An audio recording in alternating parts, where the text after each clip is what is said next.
all of us have a tilting point. All of us have a point beyond which we cannot take injustice. Some of us have a point, a boiling point that is much lower than others. Some of us jump in earlier. But to question as to why you are protesting today when so much injustice has happened earlier is, I think, a futile question. In Gujarati, we have a saying which says, ride whenever you wake up. If you wake up today, start riding the issue today. Jagya tyarthi savar. Exactly that. As you wake up, ride. If today I realize a truth, then so be it. I've realized it today. Why should I then say, why didn't I realize it yesterday? It's like falling in love. When you fall in love today, what's the point of saying, why didn't you fall in love yesterday? Or it's like finding illumination. When religious people find illumination, or when scientists or artists find a eureka moment, that's the moment. My question to all of you is, where are the other artists in Kerala and why are they not protesting? Like the famous Protestant priest Nomella, who during the Second World War wrote the poem that has become so famous. When they came for the disabled, I didn't protest because I was not them.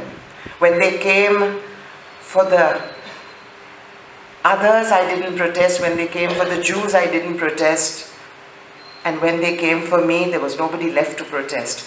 Are we going to continue repeating that same blindness? Is there no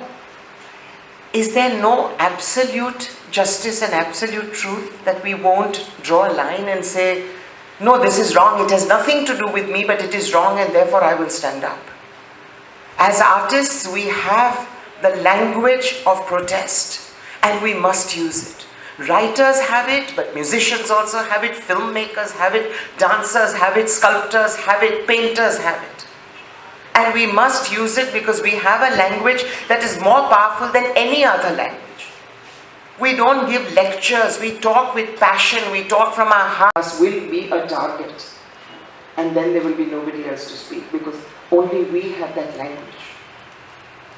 So I am here in support, but I am also here to take this voice to every artist in this state, to everybody who can speak, to every intellectual. Kerala prides itself on its intellectualism. What is the point of intellectualism if our mouths are zipped up?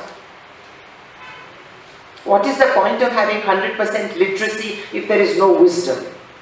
What is the point of having wisdom if there is no courage?